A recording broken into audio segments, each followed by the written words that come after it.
जहां एक और पूरा देश और पूरी दुनिया सनातन धर्म के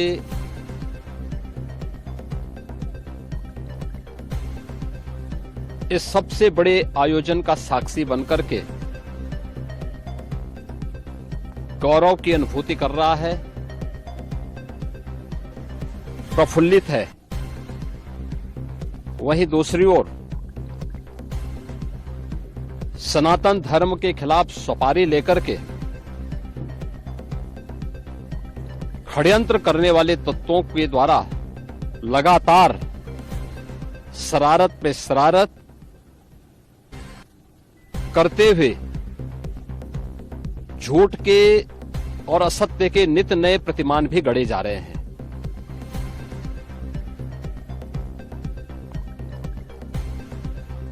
भारत के संसदीय लोकतंत्र की सबसे और सर्वोच्च संस्था देश की संसद में कांग्रेस अध्यक्ष से मल्लिकार्जुन खड़गे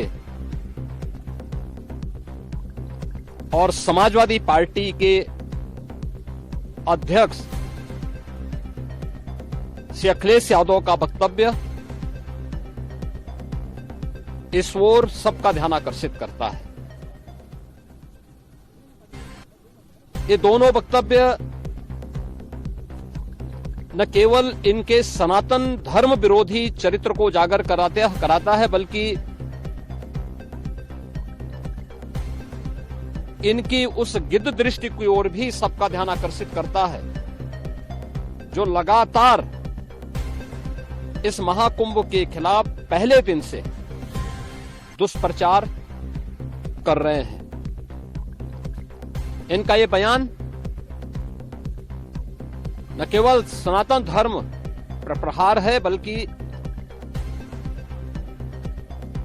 निंदनीय भी है और शर्मनाक भी।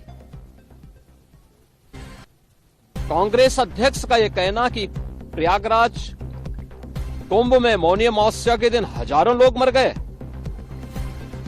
हमें अफसोस होता है।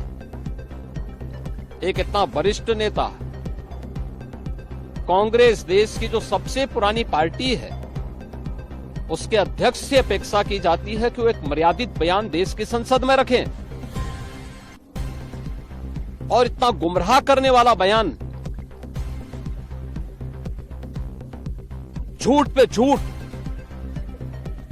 ऐसे ही समाजवादी पार्टी के अध्यक्ष का बयान, एक प्रतिस्पर्धा दोनों दलों में है, कौन कितना सनातन विरोधी वक्तव्य दे सके। ये कहना कि कोई आंकड़े नहीं दिए गए,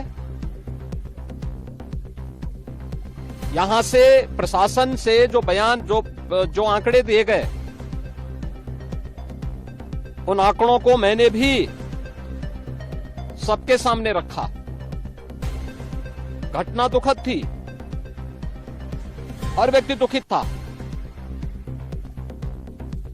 और जितने क्विक रिस्पांस से मेला प्रशासन, पुलिस, एनडीआरएफ, एसडीआरएफ,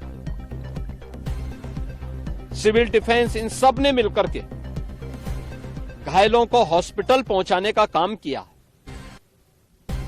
अपने आप में एक मिसाल है। करोड़ों लोग प्रयागराज में उस दिन उपस्थित थे। ये दोनों दल चाहते थे और सनातन धर्म विरोधी चाहते थे कि बड़ा हादसा हो जाए। हमारी पहली प्राथमिकता थी कि किसी भी स्थिति में इसको हम जीरो हादसे तक लेके जाएं, लेकिन दुर्भाग्यपूर्ण तरीके से एक घटना घटित हुई, लेकिन जितने क्विक रिस्पांस से प्रशासन ने और सभी संबंधित संस्थाओं ने कार्य लेकर के उन्हें हॉस्पिटलाइज किया, उसमें कुछ लोग उस हादसे के शिकार हुए, वह दुखद है। उन सभी परिवारों के प्रति हम लोगों ने अपनी संवेदना भी व्यक्त की और उसके लिए कुछ आर्थिक मुआवजा भी घोषित किया।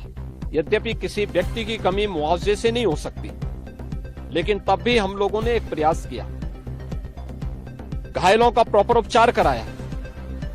वे सभी घायल आज भी कुछ प्रयागराज मेडिकल कॉलेज में हैं, बाकी अपने परिवार के सदस्यों के साथ चले गए हैं।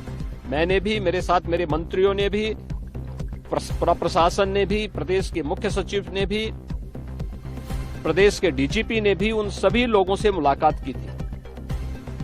और मैं तो देखकर बहुत चौंक था कि जो लोग प्रयागराज मेडिकल कॉलेज में भर्ती थे, जब मेरी उनसे बातचीत हो रही थी, तो उनमें से सभी लोग ये कहा, उनके द्वारा कहा जा रहा साहब व्यवस्था में खामी नहीं, लेकिन हमारी किस्मत है या फिर ऐसी स्थिति पैदा हुई।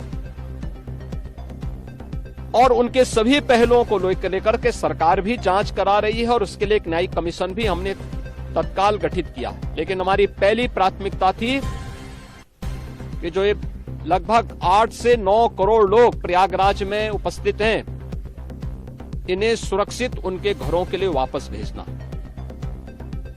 इन दोनों दलों और सनातन धर्म विरोधी उन सभी लोगों के वक्तव्य, जो लोग ये गुमराह करने वाले वक्तव्य दे रहे हैं कि लाखों लोगों ने स्नान नहीं किया, सरासर गुमराह करने वाला है।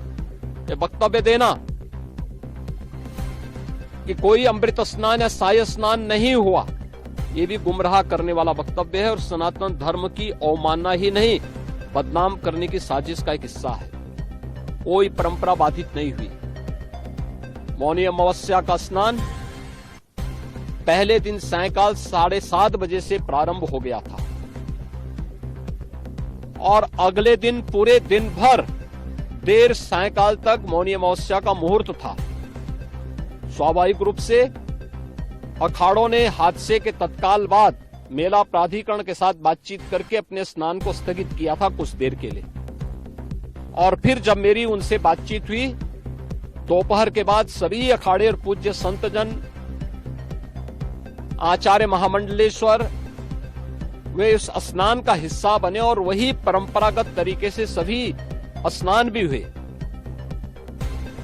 इस महाकुंभ में 3 अमृत स्नान थे, मकर संक्रांति, मौनी अमावस्या और बसंत पंचमी।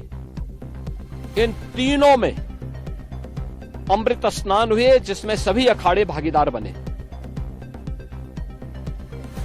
पौष पूर्णिमा से आयोजन प्रारंभ हुआ। समाजवादी पार्टी के अध्यक्ष का यह वक्तव्य भी कि सरकार ने 100 करोड़ की घोषणा की थी, मुझे लगता है कि उनको बयान थोड़ा पढ़ना चाहिए। ये लोग 12 बजे सो करके उठने वाले लोग हैं। कार्यालय स्टाफ जिस प्रकार का इन्हें नोट बना करके देता है, ये उस प्रकार का वक्तव्य